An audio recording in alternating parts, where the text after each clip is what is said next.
तो हम और स्वामी जब इसके प्रयास में लगे हुए हैं। देखिए अभी आप लोगों ने देखा होगा वॉइस ऑफ हिंद करके एक जय पत्रिका है जिसे आईएसआईएस चलाता है।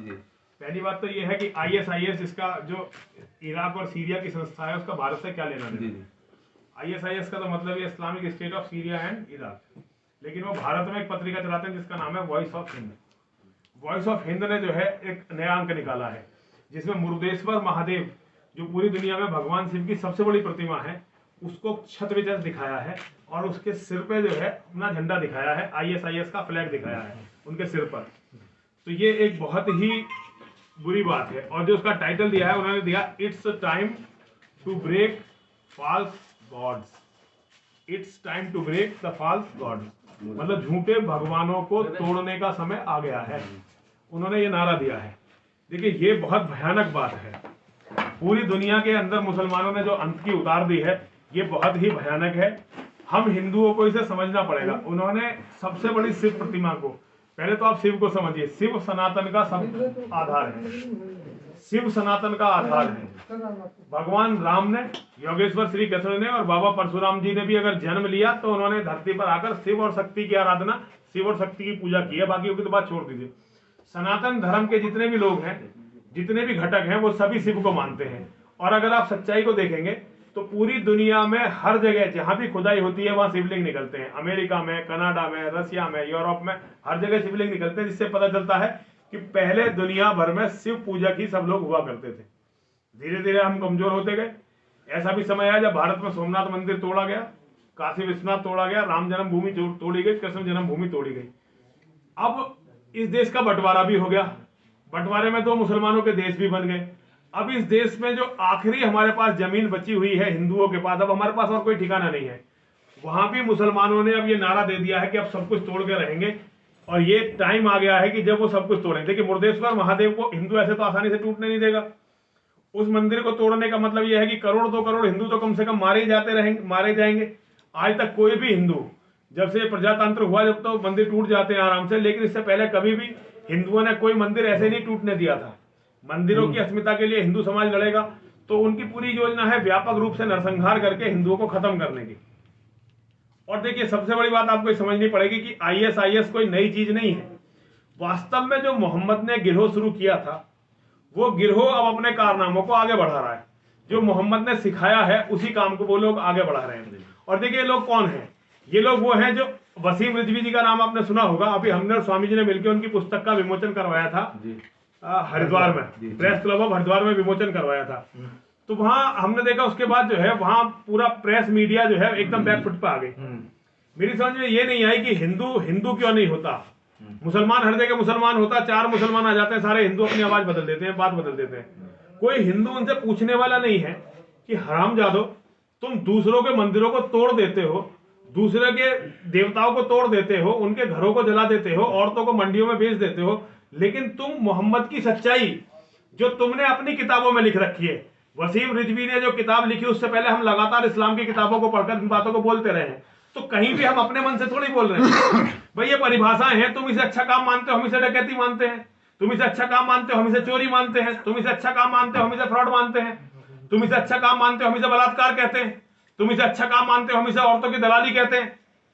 तो ये तो आप सभ्यताओं की अलग अलग, भाई अरब की सभ्यताओं में आज तक भी ये है कि वो किसी की औरत को छीन सकते हैं, किसी की औरत को मार सकते हैं, हलाला कर सकते हैं। तो उनके यहाँ तो औरत एक वस्तु है। भाई हमारी संस्कृति इसे स्वीकार नहीं करती।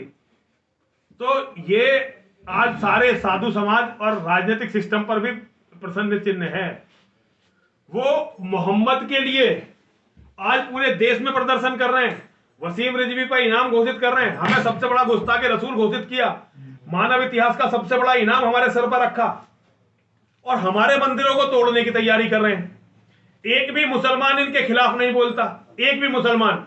ये वो दोगली कौम है जिन्होंने कह दिया कि वसीम रिजवी को कब्र नहीं देंगे। आज तक एक भी आतंकवादी के बारे में इन्होंने बोला?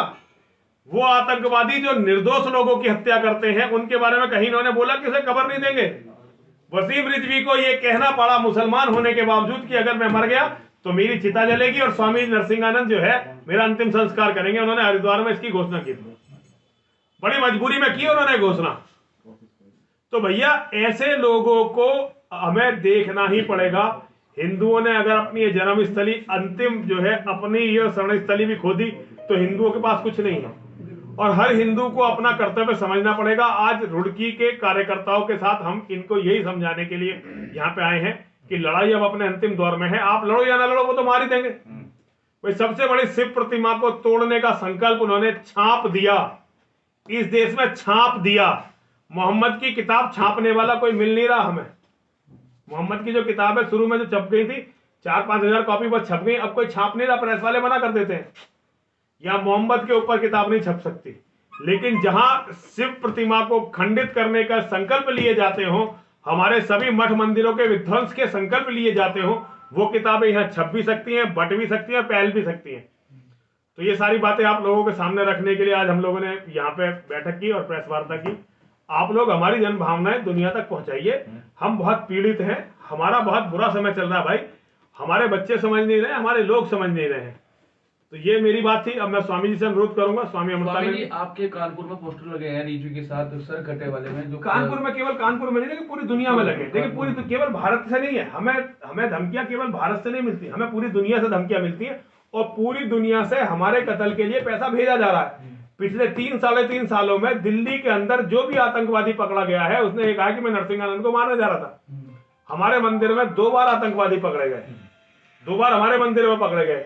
दिल्ली में जब भी आतंकवादी पकड़े गए उनका टारगेट हम थे। तो ये कोई बड़ी बात नहीं, हमारा कत्ल तो वो करेंगे, क्योंकि Islam is a organised gang of criminals.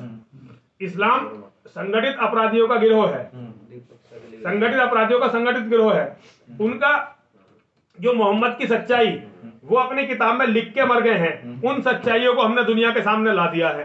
उन सच्चाइयों को कहने की सजा मौत है। ये इस्लाम का इतिहास है।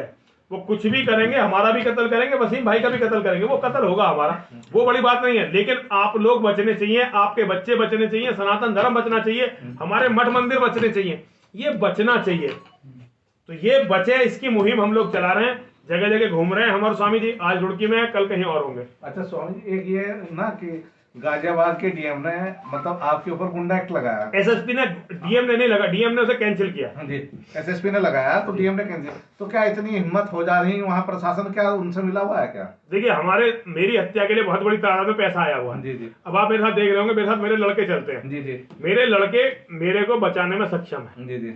ऐसे कई लोग हैं जो आर्मी में रह गए और मेरे साथ अपना हथियार ले, कई लड़के, कुछ मैं पे भी करता हूँ, लेकिन ज्यादातर लड़के ऐसे हैं जो बिना किसी तनख्वाह के मेरे साथ रहते हैं।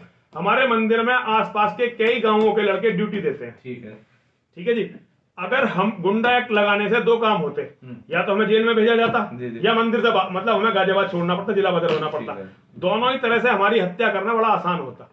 हमारी हत्या करना इस्लाम के जिहादियों का स्टेम सबसे बड़ा काम है। वो कुछ भी करके हमारी हत्या करना चाहते हैं। तो इस्लाम के जिहादियों के पास सबसे बड़ी ताकत है जकात का पैसा, जो उनके पास बहुत बड़ी तादाद में है। जकात के पैसे ने हमारे बहुत सारे नेताओं को खरीदा, हमारे बहुत सारे अपराधियों को खरीदा। और एक बात और है, मुसलमानों के हाथ में जो औरतों का व्यापार है ना, इस्लाम की नींव में है औरत का व्यापार। तो आज जितना भी औरतों का व्यापार भारत में चल रहा है वो ज्यादातर मुसलमान कर रहे हैं, और उसमें ज्यादातर नेता और अधिकारियों की सीढ़ियां हैं उनके पास।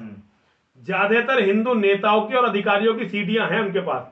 ना नेता उनके खिलाफ कुछ बोल सकते हैं, ना अधिकारी उनके खिलाफ कुछ बोल सकते हैं। तो भाई ये स्थिति हमारे सामने है, इसीलिए हम ये जानते हैं हमारा कत्ल तो होना ही होना है।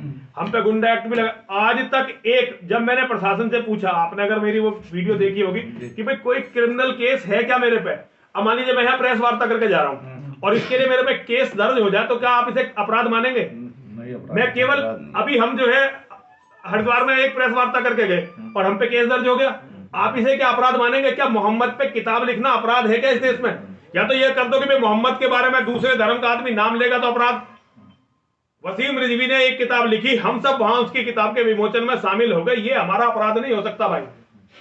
आज हम प्रेस वार्ता करके अपने विचार रख रहे हैं, ये अपराध नहीं हो सकता। हमने, आप लोगों ने सोशल मीडिया पर देखा होगा, हमने ये पूछा आपराधिक केस बताओ हम पे जो गुंडा एक्ट लगा रहे हो। किसी को हमने परेशान किया हो, कोई एक्सटॉर्शन लिया हो, किसी ने ये कहा हो कि जमीन के किसी मुकदमे में हम हैं, या किसी हमने महिला को छेड़ा हो, कुछ करा तो हो जो हम पे गुंडा एक्ट लगा रहे हो, तो उनके पास कोई उसका जवाब नहीं था। स्वामी जी, केंद्र में भारतीय जनता पार्टी की सरकार है, यूपी में भारतीय जनता पार्टी की सरकार, भारतीय जनता पार्टी की सरकार हिंदूवादी सरकार मानी जाती है, उसके बावजूद प्रशासन भी सरकार के हाथ में होता है, उसके बावजूद आपके ऊपर आरोप लगते हैं, क्या कहना चाहेंगे सरकार? देखिए, ये मैं इस पर कुछ भी नहीं कहना चाहूंगा।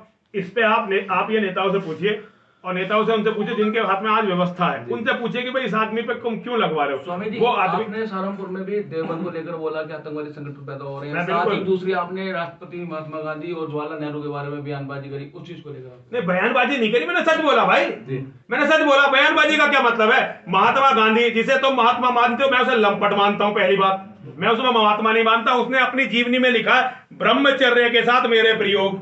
एक बूढ़ा आदमी जो 2 रंगी बेटियों के साथ, जो उसकी पोती और उस उम्र की बच्चियों के साथ नंगा सोता था, उस आदमी को मैं महात्मा नहीं मानूंगा। भाई तुम मान लो, मैं तो मानूंगा नहीं। और दूसरी बात, गांधी और नेहरू के कारण 100 करोड़ की कौम है हम, 100 करोड़ की कौम, 100 करोड़ की कौम के पास अपना देश कहने के लिए 1 इंच जगह नहीं है। हमें जिंदा रहने का अधिकार नहीं है क्या? हमारी बेटियों को इज्जत से रहने का अधिकार नहीं है क्या? हमारे मंदिरों को पूजा पाठ का अधिकार नहीं है क्या? केवल हमारे यहां गांधी नेहरू जैसे नेता हो गए तो हम अपनी सारी बेटियां मुसलमानों को देके हिंद महासागर में डूब के मर जाए क्या? मतलब हमसे लोग चाहते क्या है, ये बताओ। हमारा भी जिंदा रहने का उतना ही अधिकार है जितना किसी और धर्म के लोगों का जिंदा रहने का अधिकार है। मेरे बच्चों को भी स्वाभिमान से जिंदा रहने का उतना ही अधिकार है जितना और धर्म के लोगों को अधिकार है। मेरे भी तो कुछ अधिकार होंगे भाई, मेरे अधिकारों के बारे में भी तो बताओ। मेरे बच्चों के, मेरी बेटियों के, मेरी घर की औरतों के अधिकारों के बारे में तो बताओ, जिनके बारे में कुरान में लिखा हुआ है, हदीसों में लिखा हुआ है कि हमें इनकी मंडी लगानी है। और अगर ये उनकी कुरान और हदीसों में ना लिखा हो तो मैं अपनी गर्दन खुद काट के देने के लिए तैयार हूं। लेकिन ये उनकी कुरानों में, हदीसों में लिखा हुआ है और इस्लाम का इतिहास इसकी गवाही देगा।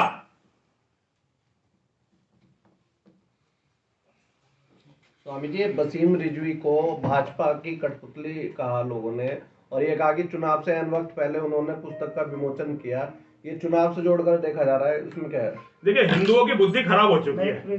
जब नाश मनुष्य पर छाता है, पहले विवेक मर जाता है।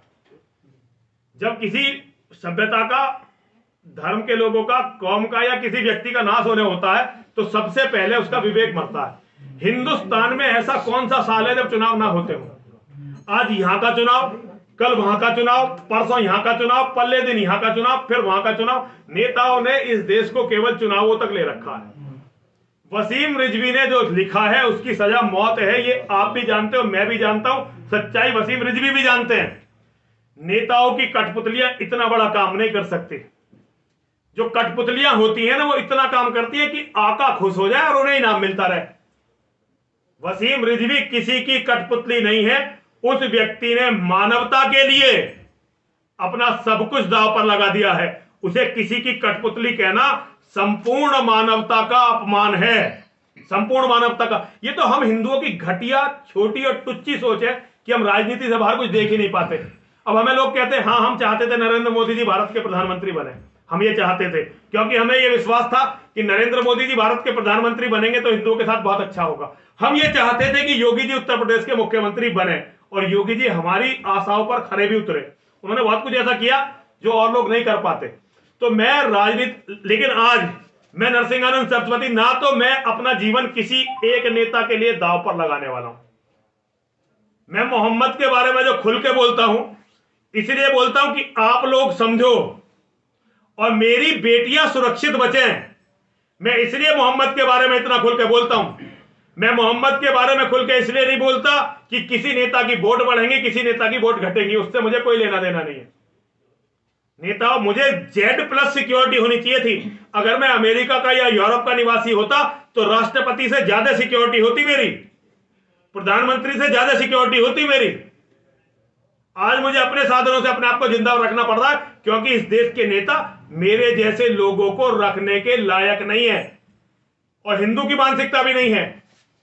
भाई, कठपुतली हम बनके अपनी जान गर्दन नहीं कटवाते। कठपुतली बनके तो हम अपने आश्रम बनाते, कठपुतली बनके तो हम 10, 20, 50 चेलियां रखते, 100, 200 करोड़ रुपए का व्यापार इधर से उधर करते। लेकिन हम जो मरने के लिए तैयार घूम रहे हैं, ये दिखाने के लिए काफी है कि हम कठपुतली नहीं हैं। हम अपनी कौम के लिए मिटने वाले लोग हैं। और कौम हमारे कंट्री, आज आप अब पे कुछ भी कह लो, कल ये कौम याद रखेगी कि कौन सच बोल रहा था और कौन झूठ बोल रहा था। जब तक वसीम रिजवी ने किताब नहीं लिखी थी ना, तो हिंदू कहते थे देखो ये कितनी बकवास कर रहा। महात्मा कहते थे कि भाई जैसे हमारे राम है, जैसे हमारे कृष्ण है, ऐसे उनका मोहम्मद है। लेकिन हम पहले भी कहते थे कि राम कृष्ण तो छोड़ो, कंस, दुर्योधन और रावण से भी यदि मोहम्मद की तुलना की जाती है तो ये हमारे धर्म का अपमान है। हमारा कोई भी कितना ही बुरा व्यक्ति हो, इतना बुरा नहीं हो सकता। तो भैया हम लोग अपने मरने के लिए निकले हुए लोग हैं। आप अगर हमें राजनीति से जोड़ के देखते हो, अब भैया देखो, अब इसमें तो हम कुछ कर नहीं सकते। हमें नितिन पंडित जी बुला लेते हैं यहाँ पर, अपने घर बुला लेते हैं, यहाँ बुला लेते हैं। अब ये चाहे भाजपा से जुड़े होते या किसी से भी जुड़े होते, जब हमारे शिष्य ये हैं और उमेश जी हैं तो हम तो इनके पास जाएंगे। स्वामी जी, हाँ बेटी, हिंदुओं में एकता नहीं है। जहां मुसलमानों की बात अगर देखें, अगर एक मुसलमान खड़ा और 10 मुसलमान देखते हैं कि इसमें है, ये छाप दोगे क्या? हाँ छपेगा, रिलीज देने वाले हैं वैसे आपको, बाकी हम पूरी रिलीज कर नहीं पाए, कुछ आप अपने हिसाब से जोड़ लेना। ठीक है। अच्छा